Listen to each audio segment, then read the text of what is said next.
네, 공조수사본부가 이번 주 중 윤석열 대통령에 대한 체포영장을 다시 집행할 것으로 보입니다. 대통령 경호처와 국방부를 상대로 압박과 회유를 하며 물리적 충돌을 막기 위한 막바지 준비에 한창입니다.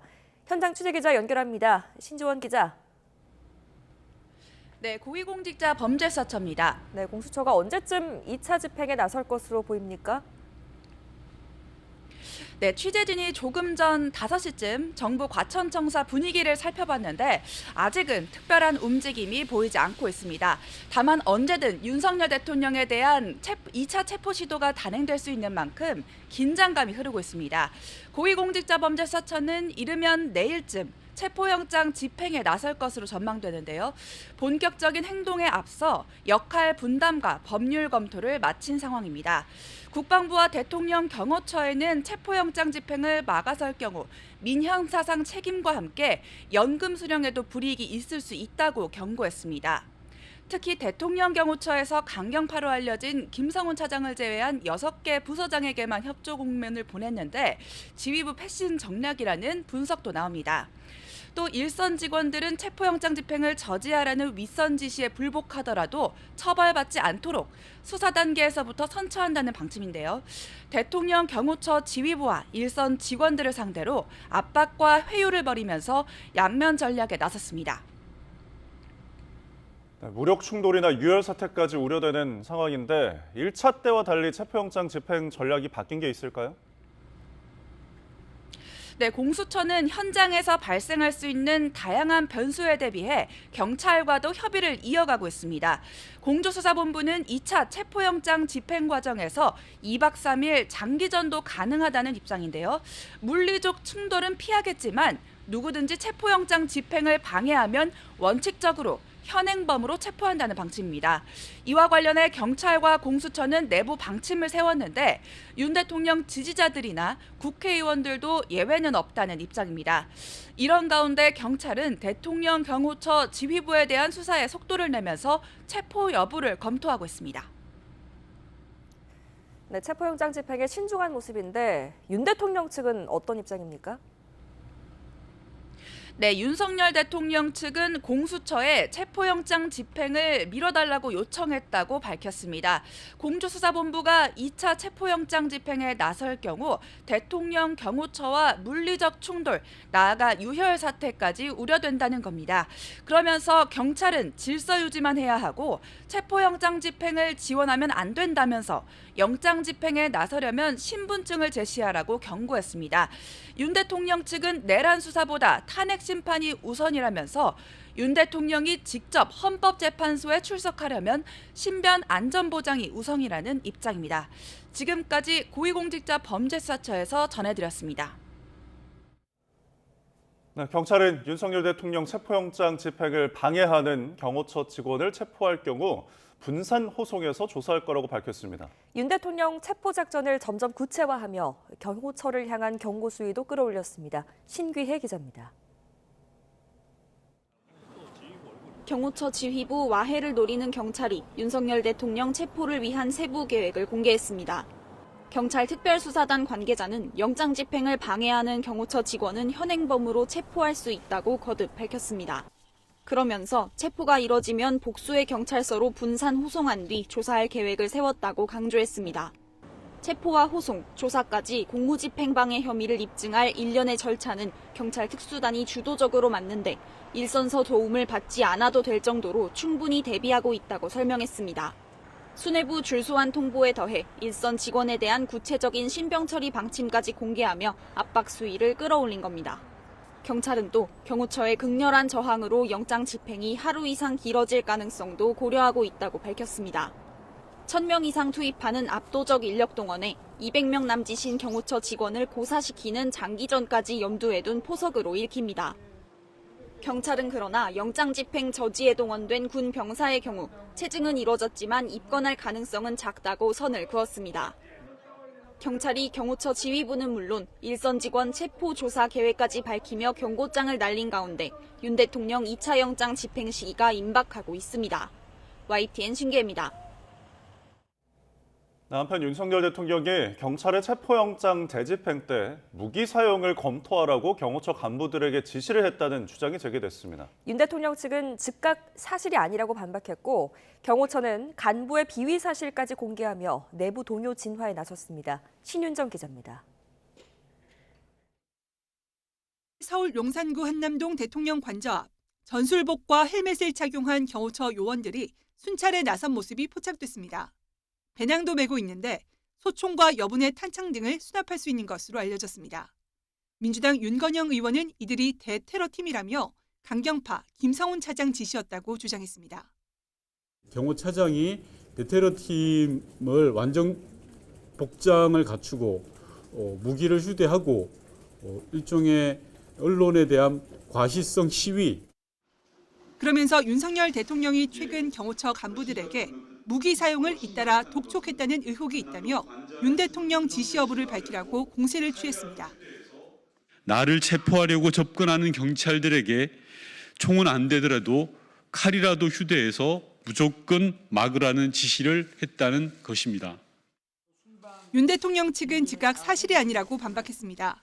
윤 대통령은 평소 일상적인 업무 지침에 의한 적법한 직무 수행을 강조했다며 정상적인 근무를 총기를 소지하고 대비하는 것으로 둔갑시킨 가짜뉴스라고 주장했습니다.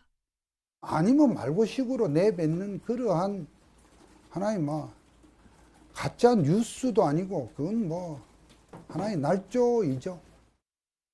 대통령 경호처도 입장문을 내고 경호처 간부가 김 차장에게 사퇴를 요구했다가 대기 발령됐다는 윤 의원 주장은 사실이 아니라고 반박했습니다. 해당 간부는 최근 국수본 관계자들과 만나 군사시설물 위치 등 내부 정보를 전달한 사실이 확인됐다며 간부 회의 때 한 발언에 대한 불이익이 아니라는 겁니다. 간부의 기밀 유출 혐의 공개라는 초강수로 김 차장에 대한 지도부 반발과 내부 동료를 무마하려는 의도로 풀이됩니다. 잇따른 의혹 제기가 진실공방 양상으로 흐르면서 윤 대통령 체포영장 재집행 시 경호처의 대응을 예측하기는 더 힘들어졌습니다. 이와 관련해 정부 관계자는 경호처 내부에서는 무기 사용은 있어서도 안 되고 있을 수도 없다는 기류라며 강경파들의 우발적 대응이 가장 우려스럽다고 지적했습니다. YTN 신윤정입니다. 이처럼 체포영장 재집행이 임박한 가운데 대통령 측은 여론전을 더 강화하고 있습니다. 여러 차례 입장문을 내고 기자회견까지 자처해 경찰과 공수처를 몰아붙였는데 정작 출구 전략은 제시하지 않았습니다. 김철희 기자입니다. 윤 대통령 측은 이례적으로 하루에만 5차례 이상 입장문을 쏟아냈습니다. 대부분 공수처의 영장 재집행의 부당성을 항변하는 내용이었습니다. 경찰이 체포영장 집행에서 손을 떼야 하고 만약 나서야 한다면 신분과 얼굴을 공개해야 한다고 주장했습니다. 행정안전부 장관 권한 대행을 향해선 경찰의 영장 집행을 중단시키라고 촉구했는데 경찰의 경호처 간부 소환을 국가안보 자해로 표현하기도 했습니다. 대통령 측 석동현 변호사 역시 집행 과정에서 일어나는 충돌은 모두 공조본 책임이라며 비판에 합류했습니다. 그래서 만약에 불상사가 난다면 그것은 전적으로 무리한 수사를 강행하는 공수처와 경찰이 책임져야 할 일입니다. 하지만 장기화하고 있는 체포영장 집행 대치 국면을 풀 해법이나 중재안은 없었습니다. 대통령이 수사기관에 자진 출석하면 불상사를 막을 수 있지 않겠느냐는 질문이 나오기도 했지만 수사권이 없는 공수처에서는 조사를 받을 수 없다는 답변만 도돌이표처럼 이어졌습니다. 일각에서는 윤 대통령 측이 공권력과 공권력의 충돌이라는 초유의 상황을 외면한 채 여론전에만 나서는 것 아니냐는 비판의 목소리도 나옵니다. YTN 김철입니다. 윤석열 대통령 측이 정계선 헌법재판관에 대한 기피 신청을 낸 것에 대해 헌법재판소가 논의에 착수합니다. 문영배 헌법재판소장 권한대행은 정 재판관 기피 신청에 대한 논의를 위해 오늘 오전 10시 재판관 회의를 소집했습니다. 앞서 대통령 측은 정 재판관이 진보적 성향을 가진 우리법 연구회 회장을 맡았고 인사청문 과정에서 사건에 대한 예단을 드러냈다는 등의 이유를 들어 기피 신청서를 제출했습니다. 윤 대통령에 대한 체포영장이 조만간 집행될 거라는 전망에 탄핵 찬반 집회 열기는 더 가열되고 있습니다. 분위기가 격해지면서 곳곳에서는 충돌 위기까지 벌어졌습니다. 유서현 기자입니다. 윤석열 대통령 체포영장 집행을 앞두고 찬반 측 집회가 추운 날씨에도 며칠째 계속되고 있습니다. 대규모 찬반 집회가 이어지며 곳곳에서 충돌하는 일도 잇따랐습니다. 관저로 향하는 입구 바로 앞에서는 탄핵 찬반 양측 시민이 밀치는 일이 벌어졌습니다. 이들 사이 고성이 오갔는데 경찰이 개입하고 나서야 상황이 정리됐습니다.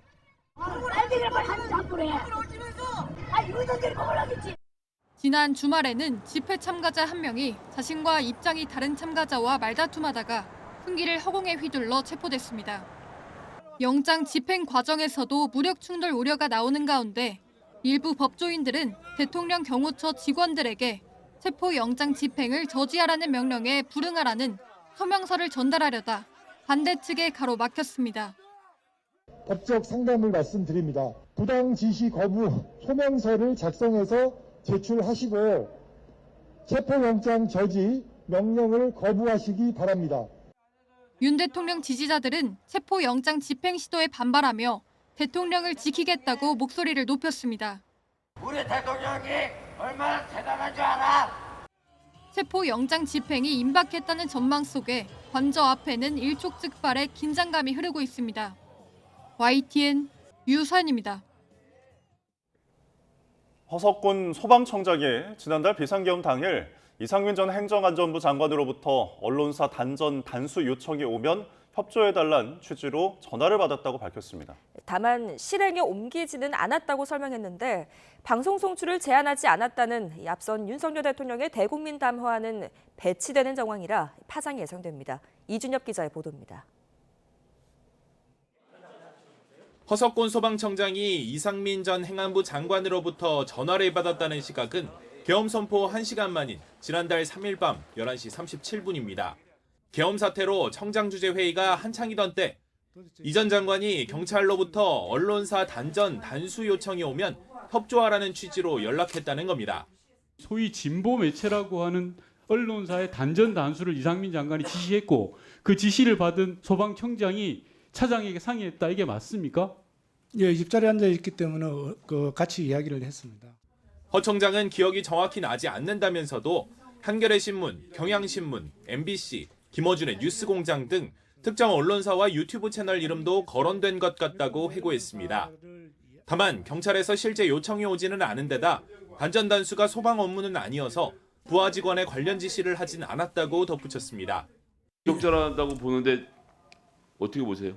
소방 활동에 대해서 점검하는 것이고 두 번째는 경찰청에서 요청이 오면 협조하라 그랬는데 경찰청에서 요청이 없었습니다.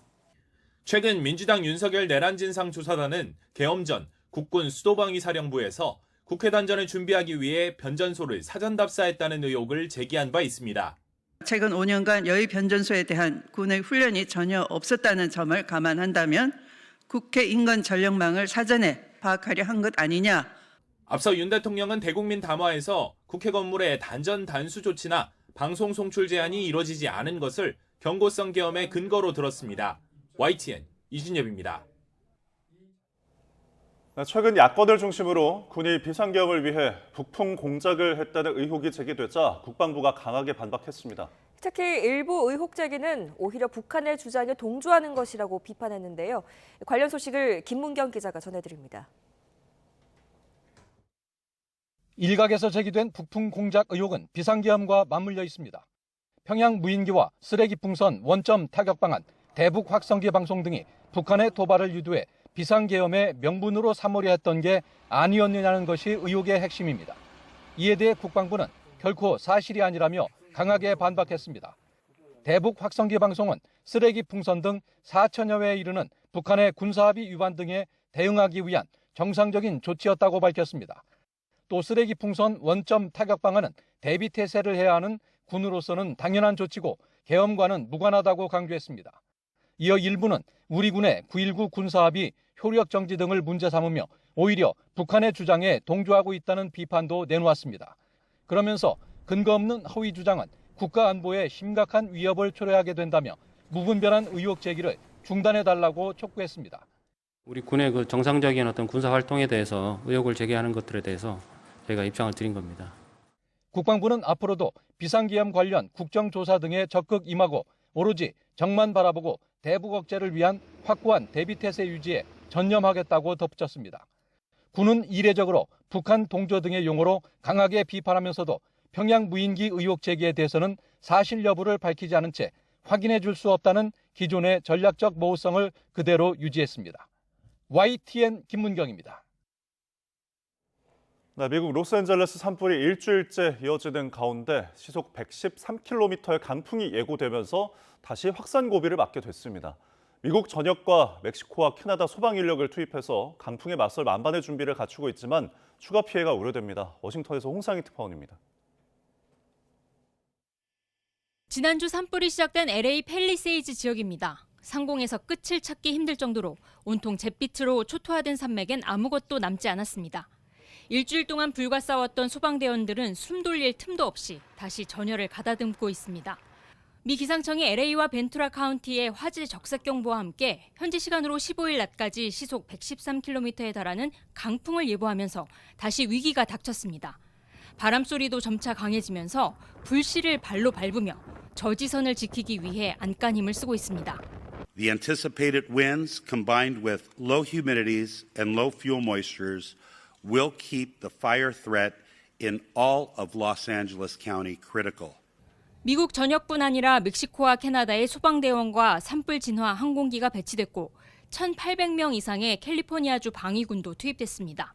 Over 1,800 California National Guardsmen have been activated to assist with the firefighting efforts, including hand crews, rotary wing aircraft, and military police that are working in support of local law enforcement. 시속 160km에 달했던 지난주만큼의 강도는 아니지만 센타에나 바람이 밤에 강해지는 만큼 현지 시간 14일 오전과 밤이 LA 산불 확산의 최대 고비가 될 것으로 보입니다. 지난 7일부터 시작된 팰리세이즈와 이튼 산불로 지금까지 여의도의 34배가 넘는 면적과 12,000여 채 건물이 불에 탔지만 아직 진압률은 저조한 상태입니다.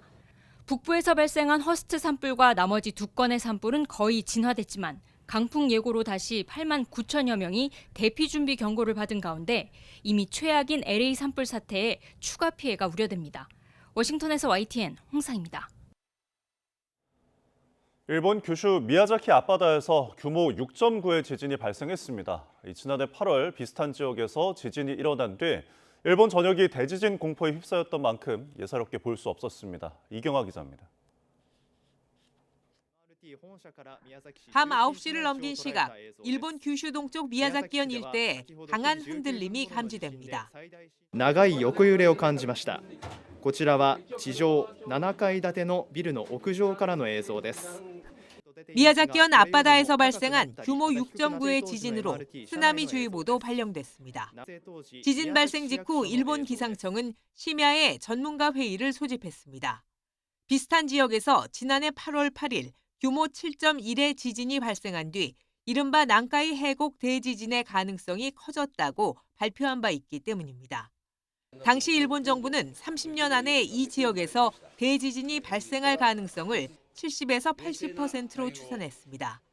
100년에서 150년 주기로 돌아오는 대지진이 일어나면 사망자와 실종자가 23만여 명에 이를 것이란 분석도 나왔습니다. 전문가들은 이번 지진으로 대지진 발생 가능성이 더 높아졌다는 근거는 찾지 못했지만 경계를 늦출 수 없다고 밝혔습니다. 南海トラフで地震が起きる可能性というのは十分に高い、十分にというか非常に高いというふうに我々は考えてますので、地震がいつ起きても不思議はございません. 지진은 후쿠오카와 사가, 구마모토 등 규슈 다른 지역에서도 발생했습니다. 이번 지진으로 인한 인명피해 등은 아직 보고되지 않았고 쓰나미주의보는 모두 해제됐습니다. 일본 기상청은 앞으로 2, 3일 정도는 비슷한 규모의 여진이 일어날 수 있는 만큼 안전에 유의해달라고 당부했습니다.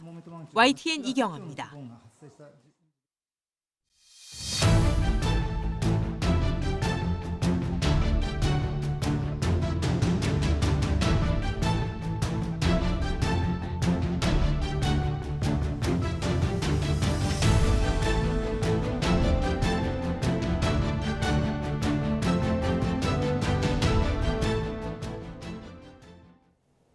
최상목 대통령 권한대행이 윤석열 대통령의 체포영장 집행 때 폭력적 수단과 방법을 사용하는 일은 절대 없어야 한다고 지시했습니다. 여야 정치권은 위헌적 요소가 없는 특검법을 마련해달라고 거듭 호소했습니다. 보도에 박희재 기자입니다. 최상목 대통령 권한대행이 대행직이 후 처음으로 국회에서 여야 대표를 차례로 만났습니다. 두 자리에서 모두 최상목 대행은 윤석열 대통령 체포영장을 집행하는 과정에 물리적인 충돌이 발생해서는 안 된다며 국회 협조를 당부했습니다. 그러면서 여야가 하루빨리 위헌 요소 없는 특검법을 마련해야 한다고 촉구했습니다. 위헌적 요소가 없는 특검 법안이 여야가 함께 마련해 주기를 부탁드리고 특검법이 마련되면 수사권이 특검을 중심으로 재편되는 만큼 공수처와 경호처 간 대립은 그만큼 줄어들 것으로 보입니다. 하지만 국민의힘은 공수처가 무리한 영장 집행을, 더불어민주당은 경호처가 무리한 저항을 하고 있다며 여전히 정반대 입장을 보였습니다. 우리 최 권한대행께서도 모든 관계기관에 무리한 행동을 자제할 것을 요청하는 게 반드시 필요하다고 생각을 합니다. 범인을 잡는데 저항을 할까 봐 잡지를 말아야 된다, 이런 얘기 비슷해서 그건 좀 아니지 않나. 이어 최상목 대행은 경찰청과 경호처에 지시를 내린 내용을 언론을 통해 공개하면서 체포영장을 집행할 때 폭력적인 수단과 방법을 쓰는 일은 절대 없어야 하며 모든 법 집행은 평화적이고 절제된 방식으로 이루어져야 한다고 강조했습니다. 충돌이 발생하면 헌정사에 씻을 수 없는 상처를 남기는 일이 될 거라고도 경고했는데, 다만 이를 위해선 두 기관이 충분히 협의하라면서 직접 개입하지 않겠다는 뜻도 내비쳤습니다. 정치적인 불확실성을 지적하는 대외적 시각과 결단을 촉구하는 국내 정치적 상황 사이에서 입장을 내면서 당사자들의 타협을 촉구하는 기존은 앞으로도 이어질 것으로 보입니다. YTN 박희재입니다. 윤 대통령에 대한 2차 영장 집행을 앞두고 대통령 관저 경내에서 헬멧을 쓰고 소총 수납 가방을 맨 것으로 보이는 요원들이 포착됐습니다. 경호처가 공격 대응팀을 노출하며 무력 충돌 가능성을 경고한 것이라는 해석이 나오는데, 경찰은 영장 집행 과정에서 안전을 제1원칙으로 고려하고 있다고 밝혔습니다. 정현우 기자가 취재했습니다. 대통령 관저 경내에서 전술복 차림에 검은색 헬멧을 쓴 요원들이 순찰하는 모습입니다. 경호처 공격 대응팀으로 추정되는 요원들이 순찰하는 모습이 언론에 포착된 겁니다. 이들이 맨 길쭉한 가방에도 시선이 쏠렸는데 해외 군용장비 업체의 소총 수납 가방과 유사하다는 분석이 나옵니다.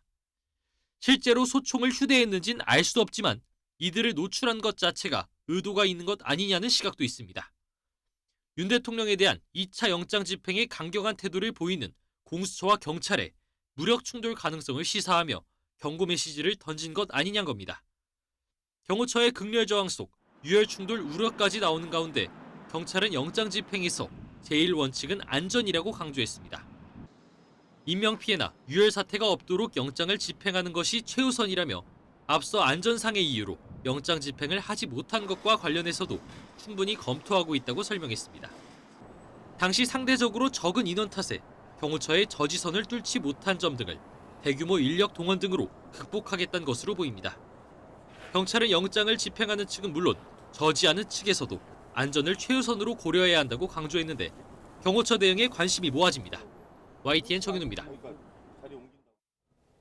헌법재판소는 오늘 오후 윤석열 대통령 탄핵 사건에 대한 첫 변론기를 열고 본격적인 심리에 나섭니다. 다만 윤 대통령이 불출석을 예고하면서 첫 변론은 짧은 시간에 끝날 것으로 보입니다. 김태원 기자입니다. 윤 대통령 탄핵 사건의 첫 변론 기일이 헌법재판소에서 진행됩니다. 지난달 14일 사건이 접수된 지 한 달 만입니다. 정영식, 이미선 재판관만 참석했던 준비 기일과 달리 첫 변론 기일에는 재판관 8명이 모두 참석합니다. 또 당사자가 직접 출석할 의무도 있습니다.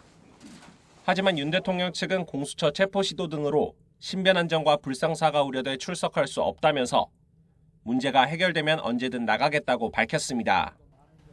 윤 대통령이 나오지 않는다면 첫 변론은 단시간에 끝날 가능성이 큽니다. 앞서 탄핵 심판을 받았던 노무현 전 대통령은 정치 공세가 벌어질 우려가 있다는 이유로 그 차분한 법리적인 어떤 판단의 장이 되어야지 그 정치 공방의 장으로 그렇게 변질돼서는 안 된다고 생각을 합니다. 박근혜 전 대통령은 법률적으로 출석 없는 진행이 가능하다는 이유로 모두 첫 변론 기일에 나오지 않았습니다. 특별한 사정이 없는 한 아마 출석하지 않으실 것으로 생각합니다. 이에 따라 노 전 대통령의 경우 개정 15분, 박 전 대통령의 경우 9분 만에 재판이 끝났습니다. 오는 16일 2차 기일부터는 윤 대통령 없이도 소추 사실을 두고 양측이 진술하는 등 심리 절차가 본격적으로 시작될 것으로 보입니다. 다만 국회 측과 대통령 측이 증인이나 증거 채택 문제를 놓고 이견을 좁히지 못한다면 추가 기일이 잡히며 재판이 지연될 가능성도 남아 있습니다. YTN 김태원입니다. 그동안 변호인을 통해 탄핵 심판에 직접 나가겠다는 의지를 밝혀왔던 윤석열 대통령은 일단 오늘은 출석하지 않기로 했습니다. 자칫 체포영장이 집행될 수 있다는 우려 때문이라는 분석이 많습니다. 김영수 기자의 보도입니다. 내란죄 수사와 탄핵 심판에 대응하는 윤석열 대통령 측의 기조는 애초부터 180도 달랐습니다. 수사기관에는 무응답이었던 것과 달리 윤 대통령이 헌재에는 직접 출석할 거라고 여러 차례 확인했습니다. 탄핵 심판에는 적정한 시기에 직접 나오셔서 본인이 말씀하실 겁니다. 대통령이 직접 출석해 계엄 선포의 정당성을 설명하는 여론전이 가능할 거라는 계산이 있었기 때문인데 갑자기 입장이 바뀌었습니다. 변론 기일을 이틀 앞두고 대통령의 신변 안전과 경호 문제가 해결돼야 한다면서 공조수사본부에 체포영장 집행을 언급했습니다. 결국 요새 같은 관절을 벗어나면 체포될 수 있다는 불안감이 그대로 드러났다는 분석이 지배적입니다. 여기에 탄핵 심판 피청구인으로서 직접 변론할 수 있는 권리를 침해당했다는 점을 부각해 체포영장의 부당함을 강조하기 위한 의도가 깔렸다는 해석도 나옵니다. 비슷한 논리로 심판 절차를 지연시킬 가능성도 일각에서 제기되지만 헌재가 받아들이지 않을 거라는 전망이 우세합니다. 피청구인이 대통령 입장에서는 이 180일이라는 기간의 보장은 절대 양보할 수 없는 것입니다. 앞서 탄핵 심판을 받았던 노무현, 박근혜 전 대통령의 경우 헌법재판소에 한 차례도 출석하지 않았지만 각각 2달과 석 달 만에 모든 절차가 마무리됐습니다. YTN 김영수입니다. 윤 대통령 측은 탄핵 사건 첫 변론 기일을 앞두고 무더기 서면을 제출했습니다. 더불어민주당이 추천한 정계선 재판관에 대해선 공정한 심판이 어렵다면서 기피 신청도 했는데 헌재는 변론 전 재판관 회의를 열고 관련 논의를 진행하기로 했습니다. 백종규 기자의 보도입니다. 윤 대통령 측이 헌재에 제출한 서면은 크게 4가지입니다. 먼저 야당이 추천한 정계선 재판관에 대해선 공정한 심판을 기대하기 어렵다며 기피 신청서를 제출했습니다. 정 재판관이 진보적 성향을 가진 우리법 연구회 회장을 맡았던 점, 배우자가 소속된 재단의 이사장이 국회 측 대리인단에 속해 있는 점 등을 그 근거로 제시했습니다. 앞서 정 재판관은 인사청문 과정에서 비상계엄에 대한 입장도 밝혔는데 만약에 국회를 물리력으로 봉쇄하고 의원들의 그 의정 활동을 방해했다면 위헌적인 행위라고 생각합니다. 정 재판관이 예단을 드러냈다며 기피 신청에 근거로 삼기로 했습니다. 헌재가 변론 준비를 마치고 정식 변론을 진행하기로 한 것에 대해서도 대통령 측은 의문을 제기했습니다. 한덕수 국무총리에 대한 탄핵 심판 결정이 선행되기 전까지는 재판부의 적법한 구성 여부가 불확실한 상태이기 때문에 변론 기일 참여에 응할 수 없다는 겁니다. 또 내란죄 철회와 관련해 심판 대상이 서면으로 확정되어야만 본격적인 변론이 개시될 수 있다고 지적했습니다. 이 밖에도 헌재가 5회 변론 기일까지 일괄 지정한 것과 현재 진행 중인 수사 기록 확보를 결정한 것에 대해서도 이의를 제기했습니다. 이에 대해 헌법재판소는 첫 변론 기일 4시간 전 재판관 회의를 소집해 기피 신청 관련 논의를 진행하기로 했습니다. YTN 백종규입니다. 국가인권위원회가 계엄 관련 재판 등에서 윤석열 대통령의 방어권을 보장해야 한다는 내용의 안건을 심의하려다가 시민단체와 인권위 직원들의 반발에 부딪혀 파행됐습니다. 이 안건은 계엄 선포는 대통령의 고유 권한이고 야당이 탄핵소추안 발의를 남발한 게 오히려 국헌문란이라는 등의 내용이 담겨 논란이 됐는데 인권위는 다음 주에 다시 심의를 추진할 계획입니다. 이현정 기자입니다. 내란동조 인권위원 즉각 사퇴하라.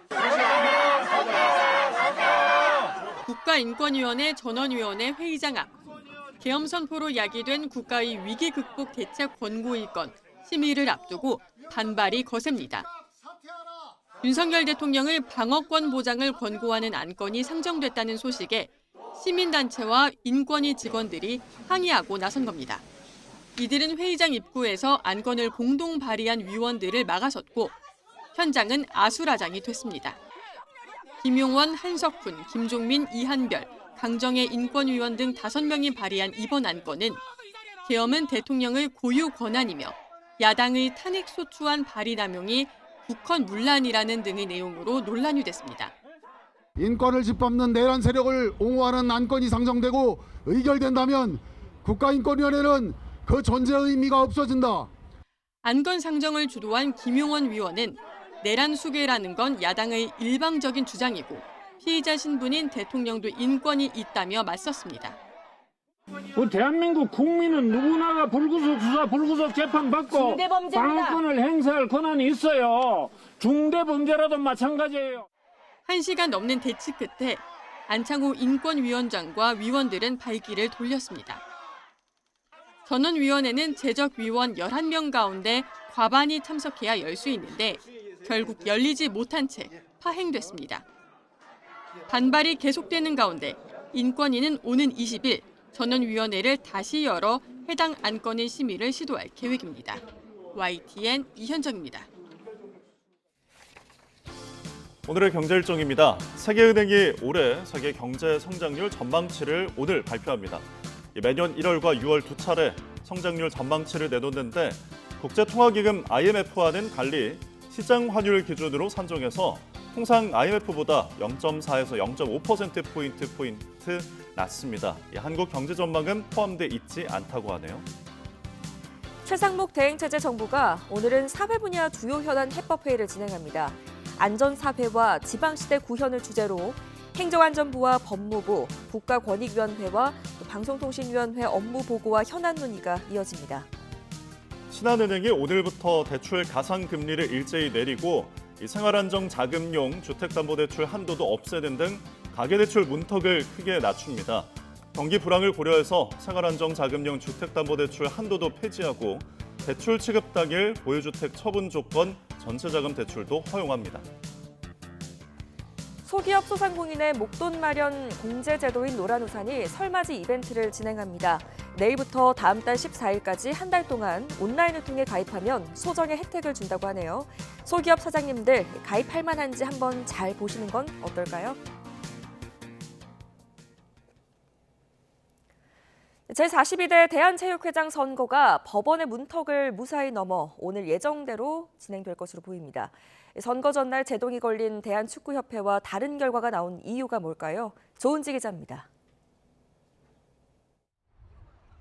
대한체육회장 선거를 22시간 앞두고 법원은 예정대로 투표를 진행하라고 판결했습니다. 강신욱 후보 등이 제기한 선거 중지 가처분 신청을 기각한 겁니다. 법원은 선거가 그대로 진행돼도 사후적 불복 수단이 충분히 마련돼 있다고 강조했습니다. 이미 선거인이 확정 통지돼 선거가 임박한 점, 또 가처분이 인용되면 더 큰 혼란이 야기될 염려가 있는 점을 고려했다고 설명했습니다. 강신욱 후보는 선거인단에 사망자와 입영자가 포함되는 등 구성과 절차에 문제가 있다고 주장했지만 법원은 사망한 사람은 비고 칸에 적으면 족하고 입영했다고 선거권을 상실하는 건 오히려 군 복무자의 선거권을 침해하는 거라고 명시했습니다. 서울올림픽공원에서 딱 150분 현장 투표를 하는 게 지방 유권자의 참여를 어렵게 한다는 문제 제기도 동부지법은 가정이라고 일축했습니다. 선거 전날 제동이 걸려 원점에서 시작해야 하는 대한축구협회와 정반대 결론이 나온 건데 차이점은 문체부의 관리 감독입니다. 법원은 체육회 선거운영위원회는 외부 인사로만 구성되고 객관적 제3자인 문체부가 관여하는 만큼 공정성, 투명성이 담보된다고 명시했습니다. 외부위원이 3분의 2 이상이어야 한다는 축구협회 규정과 차이가 있다고 적었습니다. 대한민국 스포츠 대통령 선거는 이로써 오늘 낮 1시에 예정대로 시작합니다. 3선에 도전하는 이기흥 체육회장을 비롯해 김용주 전 강원도 체육회 사무총장, 유승민 전 대한탁구협회장, 강태선 서울시 체육회장, 오주영 전 대한 세팍타크로 협회장, 강신욱 당국대 명예교수의 6파전으로 치러집니다. YTN 조은지입니다. 화요일 아침 출근길 중부지방을 중심으로 강수구름이 지나고 있습니다. 특히 경기도 양평과 강원도에는 대설주의보가 내려져 있는데요. 눈비는 아침에 대부분 그치겠지만 경기 동부와 강원도에는 최고 5cm의 눈이 더 내려 쌓이겠습니다. 교통안전에 각별히 유의하시기 바랍니다. 한편 현재 대기 정체로 인해 서울 등 수도권과 강원, 경북과 부산의 초미세먼지 농도가 나쁨 수준 보이고 있습니다. 차츰 국외 미세먼지까지 유입되면서 대부분 지역에 영향을 주겠고요. 먼지는 오후에 대기 확산이 원활해지며 수도권부터 점차 해소될 전망입니다. 오늘 전국이 대체로 흐리겠습니다. 동해안을 중심으로는 건조특보가 지속하겠고 바람도 강하게 불겠습니다. 오늘 아침 추위는 주춤하고 있습니다. 현재 서울 기온은 영상 1.7도, 청주 2.7도, 부산 1.6도를 보이고 있습니다. 한낮에는 서울 6도, 광주 10도, 대구 11도까지 크게 오르겠습니다. 날씨였습니다.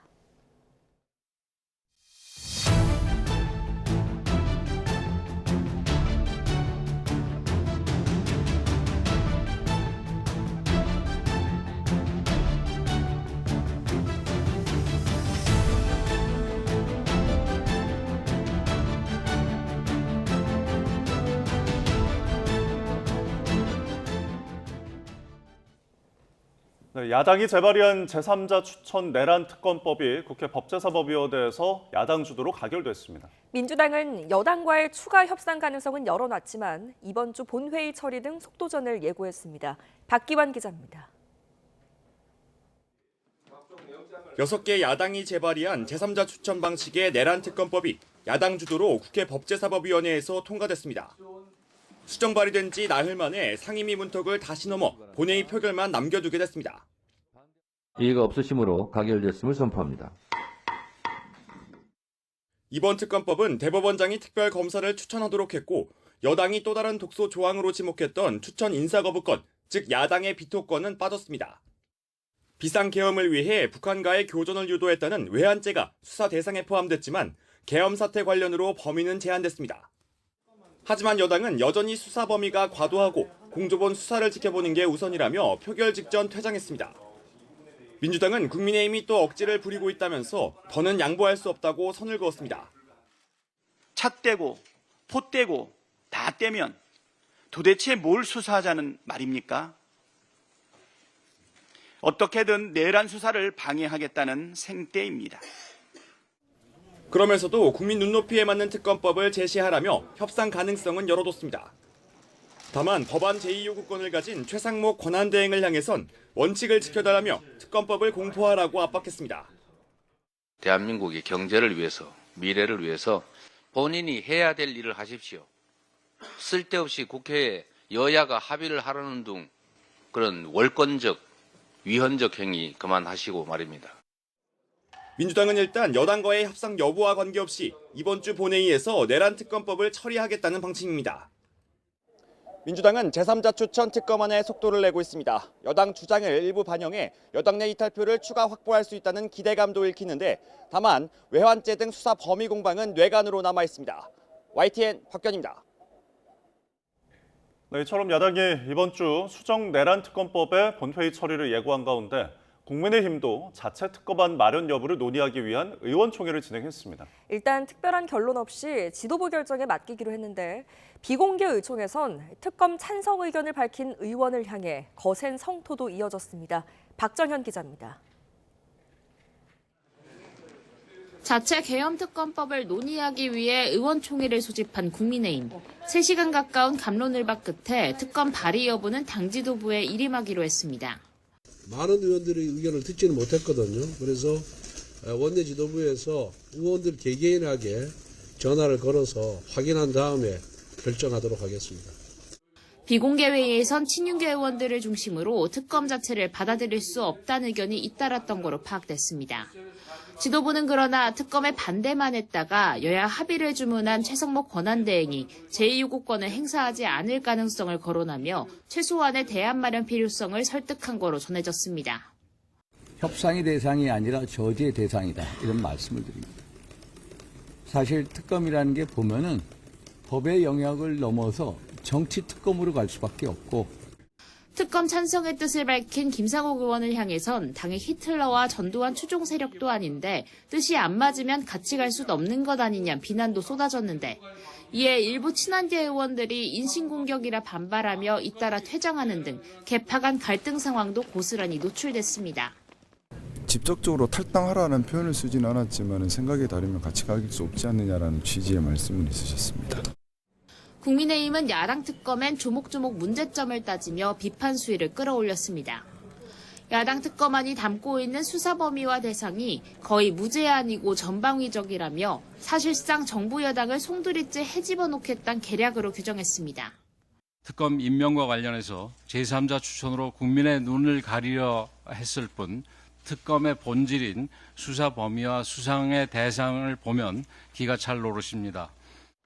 지도부에 결정권을 맡기며 자체 특검안 논의에 첫 발은 뗐지만 여당 내에선 여전히 특검 반대 의견이 우세하고 야당과 협상에도 회의적인 시각이 여전한 만큼 실제 특검을 발의할진 아직 미지수란 관측이 많습니다. YTN 박정현입니다.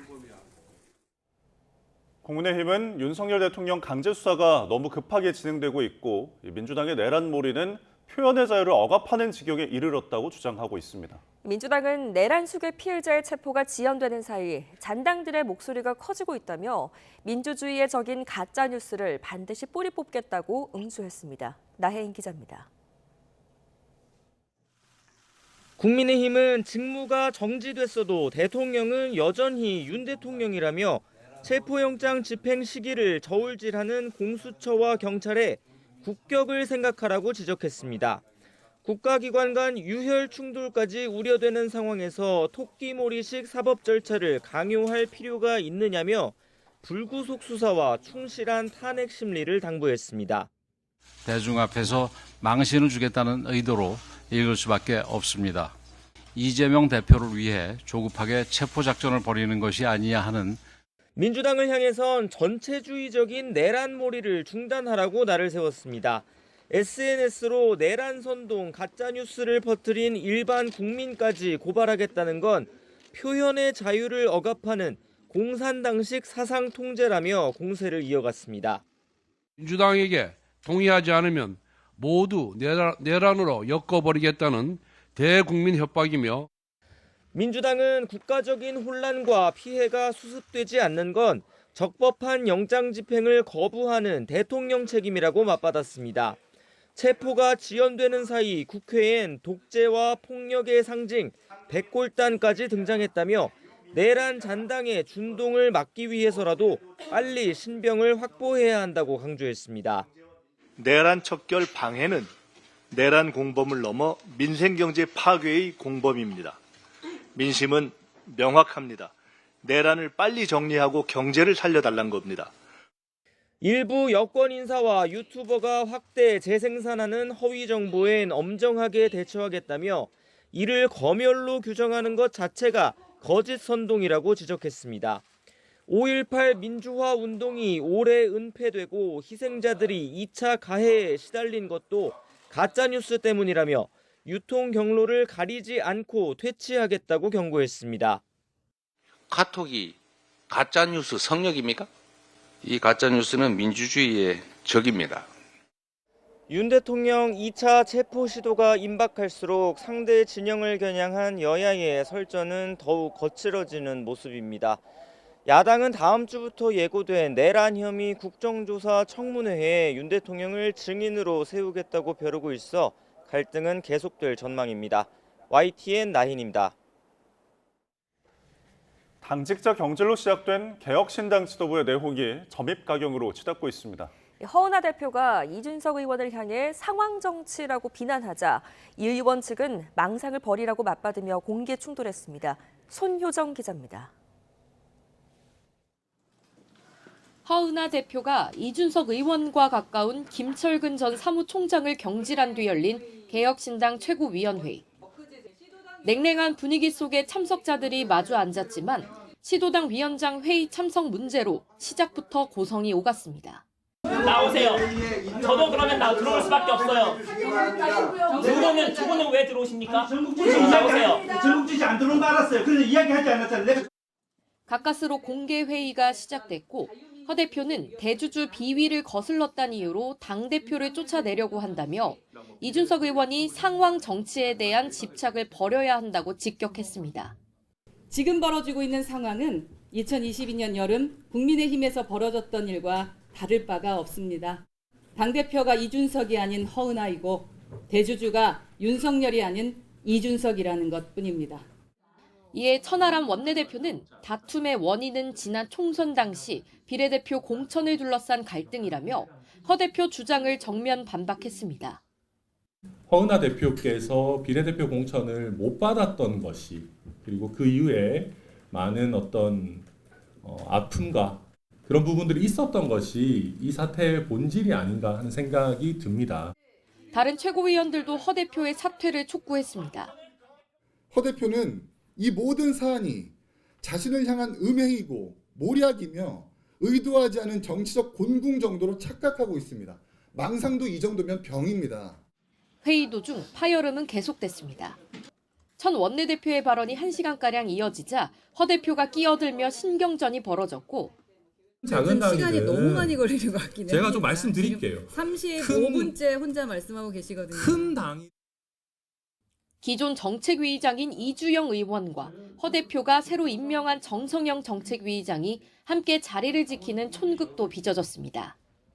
회의가 비공개로 전환되는 과정에서 원외 위원장들이 충돌하기도 했습니다. 본인은 관계자십니까?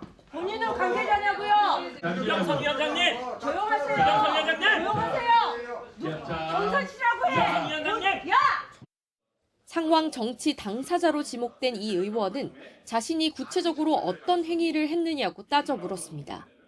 허은하 대표에게 상황이라고 지칭받을 정도의 행위를 한 것이 무엇인지 구체적으로 얘기를 못할 거거든요. 왜냐하면 저는 사실 그런 일을 하지 않았으니까요.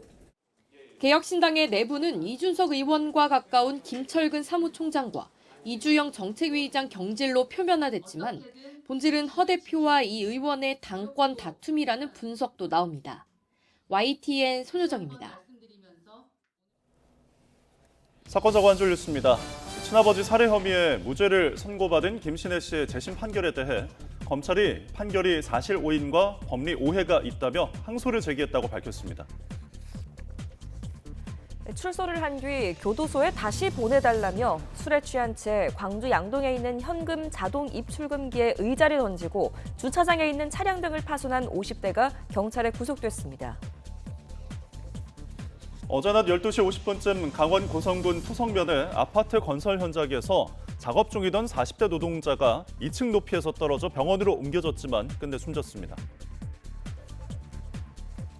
어제 오전 9시 반쯤 강원도 횡성군 공근면 창봉리의 공사 현장에서 후진을 하던 25톤 덤프 트럭이 15m 아래로 굴러떨어져 60대 운전자 A씨가 크게 다쳤습니다.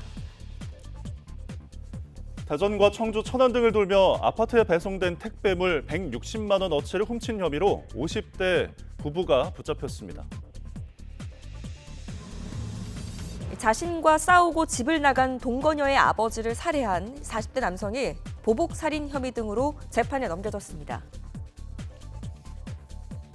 오는 3월 치러지는 제1회 전국 동시 새마을금고 이사장 선거에 충북 지역 입후보 예정자 A씨가 회원들에게 돈 봉투를 건넨 혐의로 경찰에 고발됐습니다. 법원이 통일TV의 콘텐츠가 이적 표현물에 해당한다고 보기 어렵다며 KT가 통일TV의 IPTV 송출을 일방적으로 중단한 것은 위법하다고 판단했습니다. 지금까지 한 줄 뉴스였습니다. 중국인이 차량을 훔쳐 달아나다가 신호를 기다리던 차량 등을 들이받아 12명이 다쳤습니다. 심지어 훔친 차에는 차주 부인이 타고 있었는데도 범행을 저질렀습니다. 오태인 기자입니다. 좌회전 신호를 기다리던 차량을 흰색 SUV가 덮칩니다. 그대로 뒤집히더니 마주오던 승합차와 부딪힙니다. 뒤집힌 차가 충격을 견디지 못하고 인도까지 밀려들자 놀란 자전거가 황급히 피해갑니다. 오전 9시쯤 일어난 이 사고로 가해 차량 운전자를 포함해 12명이 다쳤습니다. 소리가 꽝 나서 급하게 나와보니까 차가 완전히 다 부서져 있어요. 인도 턱에 걸려서 그나마 멈췄지. 그리고 옆에 자전거 타고 가는 분 크게 덮칠 뻔했거든요. 그 차마 큰일 안 나게 천만 다행입니다. 경찰 조사 결과 사고를 낸 사람은 중국 국적의 20대 A씨로 밝혀졌습니다. A씨는 사고 10분 전 2km 정도 떨어진 편의점 앞에 잠시 세워둔 차를 훔쳤습니다. 심지어 차주 부인이 타고 있었는데도 아랑곳하지 않고 범행을 저질렀습니다. 남편분이 이렇게 자리를 잠깐 비운 사이에 이 차를 끌고 간 거예요. 피의자 혹시 그 약물 검사나 이런 거 진행했을 때 어땠나요? 그런 거는 다 정상입니다. A씨는 범행 1시간 전쯤 택시비 문제로 지구대에서 조사받은 것으로 알려졌습니다. 경찰은 정확한 범행 동기를 조사하면서 감금 혐의 적용도 검토하고 있습니다. YTN 오태인입니다. 1월 14일 화요일 미리 보는 오늘입니다. 우리나라 스포츠 대통령을 뽑는 제42대 대한체육회장 선거가 오늘 열립니다. 이번 선거에는 3선에 도전하는 이기흥 체육회장을 비롯해 김용주, 유승민, 강태선, 오주영, 강신욱 후보 등 6명이 출사표를 던졌는데요. 앞서 강신욱 후보 등은 선거인단 구성과 절차에 문제가 있고 선거 시간과 장소 등이 제한적이라 선거권을 침해한다면서 선거 중지 가처분을 신청했지만 서울 동부지방법원은 이를 받아들이지 않았습니다. 신한은행이 오늘부터 대출 가산금리를 일제히 내리고 생활안정자금용 주택담보대출 한도도 없애는 등 가계대출 문턱을 크게 낮춥니다. 신한은행은 주택구입이나 생활안정자금용 주택담보대출 가산금리를 각각 0.1%포인트와 0.05%포인트씩 인하하고 전세자금대출 가산금리도 보증기관에 따라 0.2에서 0.3%포인트 낮춥니다. 2020년 8월 5명이 숨지고 1명이 실종되는 등 모두 8명의 사상자를 낸 춘천 의암호 선박 전복 사고의 형사 책임을 둘러싼 1심 판결이 오늘 내려지는데요.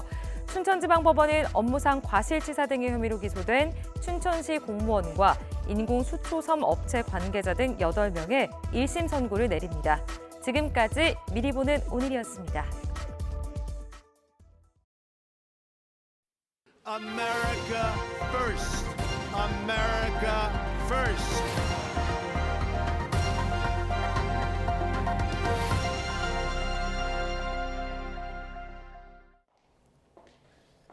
트럼프 2기가 앞선 1기 때보다 더한 보호무역주의를 기정사실화하고 있습니다. 정부와 산업계는 바짝 긴장하며 추이를 예의주시하고 있습니다. 황혜경 기자입니다.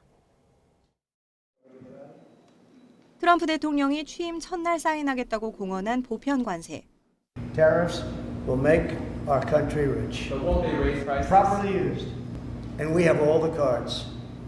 중국의 60%, 나머지 나라의 10에서 25% 관세를 부과하겠다는 내용으로 기본적으로는 대중국 견제책입니다. 하지만 한국산 제품에 관세가 얼마나 더해지느냐에 따라 대미 수출 의존도가 높은 우리 기업에도 직격탄이 될 전망입니다. 산업연구원은 대미국 수출 감소 효과가 적게는 9%, 많게는 13%에 이를 것으로 내다봤고 무역협회도 수출 경기가 악화할 걸로 전망했습니다. 기업들도 올해 수출 증가율은 1%를 겨우 넘을 걸로 예상하면서 가장 큰 이유로 수출 대상국 경기 부진과 관세 부담을 꼽았습니다. 다급해진 정부는 이른바 트럼프 리스크를 최소화하기 위한 고삐를 바짝 쥐고 있습니다. 최상무 권한대행을 중심으로 매주 대외경제 현안 간담회를 열어 대비하는 한편 무역위원회를 전면 확대 개편하고 수출기업의 역대 최대 규모인 360조 원대 무역금융도 지원하기로 했습니다. 관세 인상, IRA 폐지 등 주요 쟁점별 대응 전략을 수립하고 수출, 투자, 공급망도 다변화하겠습니다. 민관의 대협력 역량을 결집하여 미 새 정부와의 소통 노력에도 역점을 두겠습니다. 산업계는 산업계대로 생존 전략 마련에 부심하고 있습니다.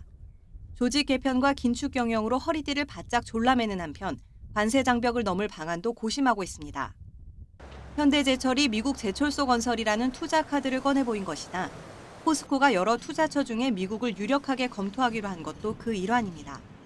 하지만 국내 대기업 대다수가 이미 바이든 정부 시절 미국에 대규모 투자를 했고 경기 위축으로 추가 투자 여력이 부족하다는 점에서 이번 트럼프발 무역 장벽을 우회하기는 쉽지 않아 보입니다. 트럼프의 관세 조치나 다양한 공급망상의 변수들 때문에 최대 수출 시장이 미국인 그런 기업 입장에서는 미국 현지에 투자하는 것도 상당히 고려해 볼 만한 그런 선택지일 것 같다는 생각이 듭니다. 다만 미국 투자가 우리 기업들이 생각하는 것보다 비용도 많이 들고 현재 인프라나 특히 인력 수급 같은 문제들이 녹록지가 않은 현실도 좀 철저하게 따져봐야 될 것 같고요. 내수 부진과 고물가, 고환율에 미국의 보호무역주의까지 정부와 기업 간 전략적이고 전방위적인 협력과 소통이 그 어느 때보다 절실해지고 있습니다. YTN 황혜경입니다. 네, 트럼프 2기 행정부에서 방금 들어온 소식 먼저 전해드리겠습니다. 정진석 대통령 비서실장이 윤 대통령이 제3의 장소나 방문 조사 등을 검토할 수 있다라고 밝혔습니다. 다시 한번 전해드리겠습니다. 정진석 대통령 비서실장이 윤석열 대통령이 제3의 장소나 방문 조사 등을 검토할 수 있다라고 밝혔는데요. 정진석 대통령 비서실장이 대국민 호소문을 통해서 윤석열 대통령이 자기 방어권을 보장해야 한다라고 밝혔습니다. 앞서 공수처의 소환 조사에 응하지 않고 지금 체포영장 재집행이 임박이 관측되는 상황에서 나온 대국민 호소문 발표인데요. 네, 지금 체포영장 집행이 초읽기에 들어간 가운데 정진석 비서실장이 윤 대통령이 제3의 장소 또는 방문 조사 등을 검토하고 있다. 그리고 검토가 가능하다. 이런 입장을 밝혀왔습니다. 자세한 소식은 전화 연결을 통해서 조금 더 자세한 소식 전해드리겠습니다. 네, 다음 준비한 소식 이어가겠습니다. 트럼프 2기 행정부에서 일론 머스크 테슬라 최고 경영자가 이끌 정부 효율부가 실리콘밸리 임원들의 무료 봉사로 운영될 것이라고 미국 일간 뉴욕타임스가 보도를 했습니다. 뉴욕타임스는 정부 효율부 구성에 대해 알고 있는 익명의 관계자 12명과 인터뷰를 바탕으로 빅테크 임원진을 포함한 실리콘밸리 인사들이 주요 정부 부처에 2명씩 배치된다며 이같이 전했습니다. 실리콘밸리 투자자인 마크 앤드리슨 등이 면접 과정에 참여한 점을 고려해 볼 때 정부 효율부는 머스크 등 실리콘밸리 억만장자들과의 인연으로 연결된 네트워크 형태가 될 것으로 알려졌습니다. 트럼프 당선인의 수혜주로 꼽혔던 가상화폐 대장주 비트코인이 한때 9만 달러 선 아래로 떨어지는 등 약세를 지속하고 있습니다. 미국 가상화폐 거래소 코인베이스에서 미국 동부 시각 오전 9시 35분 기준 비트코인의 개당 가격은 24시간 전보다 5.9% 내린 89,212달러에 거래됐습니다. 비트코인이 9만 달러 선 아래로 떨어진 건 지난해 11월 18일 이후 약 2달 만이며 이후 비트코인 가격은 9만 달러 선을 다시 넘어섰습니다. 러시아의 돈줄을 주려는 서방 진영의 제재로 국제 에너지 시장이 들썩거리고 있습니다. 미국의 제재로 국제유가가 5개월 만에 최고치로 올라간 가운데 유럽의 천연가스 공급도 여전히 불안한 상황입니다. 보도에 유투건 기자입니다. 임기 종료를 불과 열흘 앞두고 바이든 행정부는 러시아의 원유 수출을 겨냥한 가장 강도 높은 제재 방안을 발표했습니다. 주요 석유 기업은 물론 몰래 원유를 수송하던 이른바 그림자 함대의 선박 180여 척이 대상에 올랐습니다. 곧바로 국제유가가 급등하기 시작해 서부 텍사스산 원유는 1배럴에 78달러를 넘어서며 5개월여 만에 최고치를 찍었습니다. 세계적인 원유 공급량에 문제가 없지만 북반구의 한파와 겹쳐 불안 심리가 커졌습니다. 러시아의 주요 수출국이었던 중국과 인도가 서둘러 대체 조달에 나섰다는 분석도 나왔습니다. But they will start to be felt and they will put some upward pressure on inflation if they're sustained. 국제유가가 급등하자 크렘린궁은 공세를 강화했고 백악관은 시장을 안심시키는 데 주력했습니다. Систем, конечно же, подобные решения не могут не приводить к определенной дестабилизации международных энергорынков. Oil prices today are significantly lower than they have been over an average in the past few years. 우크라이나가 연초부터 러시아산 천연가스 수송을 중단하면서 촉발된 유럽의 불안도 계속되고 있습니다. 슬로바키아를 포함해 의존도가 높았던 국가들의 비상이 걸린 가운데 영국이나 프랑스 등 다른 국가들의 재고도 10%포인트나 떨어졌습니다. 튀르키예를 거쳐 천연가스를 공급하는 경로도 위협을 받고 있습니다.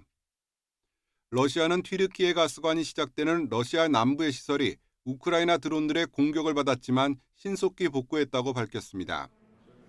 국제에너지 업계는 다음 주에 취임하는 트럼프 당선인이 어떤 선택을 할지에 촉각을 곤두세우고 있습니다. YTN 유튜관입니다. 네, 방금 들어온 소식, 정진석 대통령 비서실장의 호소문에 대해서 조금 더 추가된 내용 전해드리도록 하겠습니다. 일단 윤석열 대통령이 제3의 장소나 방문 조사 등을 검토가 가능하다라고 앞서서 조사 방법에 대한 의견을 제시를 했는데요. 호소문에 대한 내용을 조금 전해드리겠습니다. 일단은 지금 대통령실은 경찰, 공수처와 함께 협의할 준비가 되어 있다라고 밝혔고요. 대통령에 대한 제3의 장소에서의 조사 또는 방문 조사 등을 모두 검토할 수 있다라고 밝혔습니다. 또한 호소문을 통해서 윤 대통령이 자기 방어권을 보장해야 한다라는 내용도 좀 덧붙였는데요. 네, 언제든지 지금 윤석열 대통령에 대한 2차 체포 시도가 단행될 수 있는 만큼 긴장감이 흐르고 있는 상황 가운데 이런 입장문이 나왔습니다. 윤 대통령 측은 지금 이례적으로 하루에만 5차례 이상 입장문을 쏟아내기도 했는데요. 대부분 공수처의 영장 재집행이 부당하다 이런 항변하는 내용이었습니다. 다시 담화문 내용을 조금 입장문 내용을 다시 전해드리겠습니다. 윤석열 대통령에게 특혜를 달라고 요구하는 것이 아니고 누구든지 자기 방어권을 보장할 수 있다는 내용이 담겼습니다. 사실을 호도하는 정파적 선동, 또 수사기관의 포갑으로 자연인 윤석열 입을 틀어막아서는 안 된다고 입장을 밝혔습니다. 네.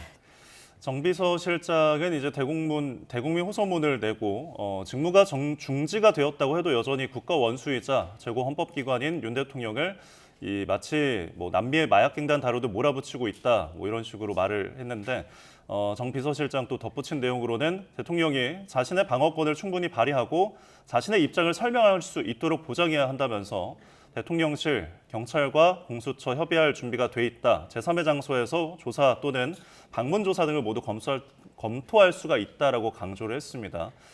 또한 우리는 윤 대통령에게 특례를 달라고 요구하는 것이 아니다라며 사실을 호도하는 정파적 선동, 수사기관의 포갑으로 자연인 윤석열의 입을 틀어막아서는 안 된다고 또 호소문에 내용을 덧붙였습니다. 네, 지금 현재 윤석열 대통령에 대한 2차 체포 시도가 언제든지 단행될 수 있는 만큼 공수처와 또 수사기관의 긴장감이 흐르고 있는 상황인데요.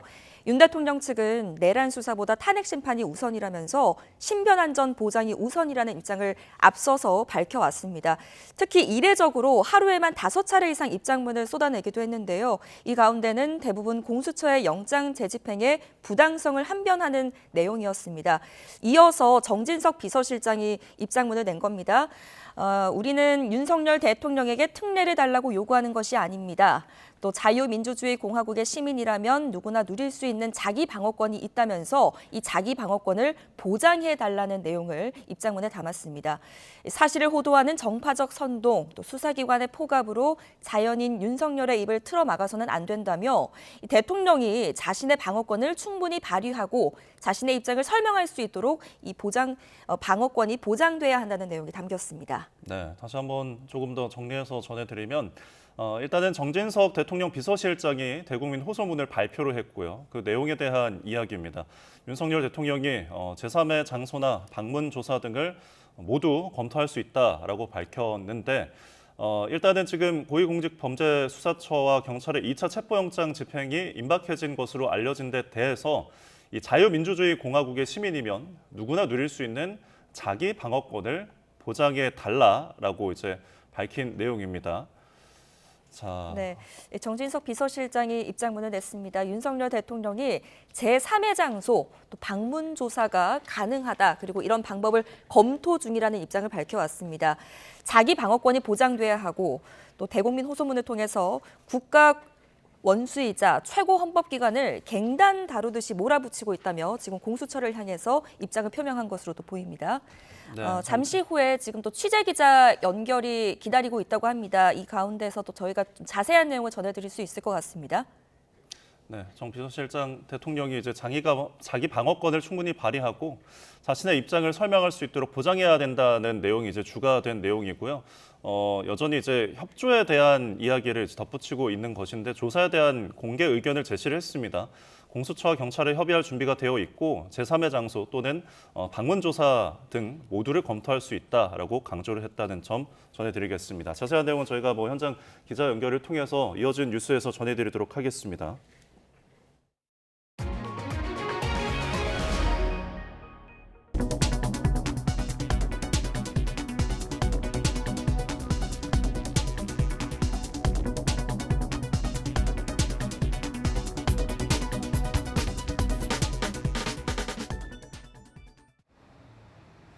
화요일 아침 출근길 중부지방 곳곳에 강수구름이 지나고 있습니다.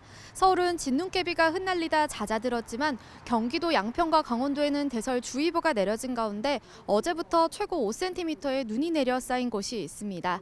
눈비는 아침 사이 대부분 그치겠지만 경기 북부에는 짙은 안개도 끼어 있어서 교통안전에 각별히 유의하셔야겠습니다.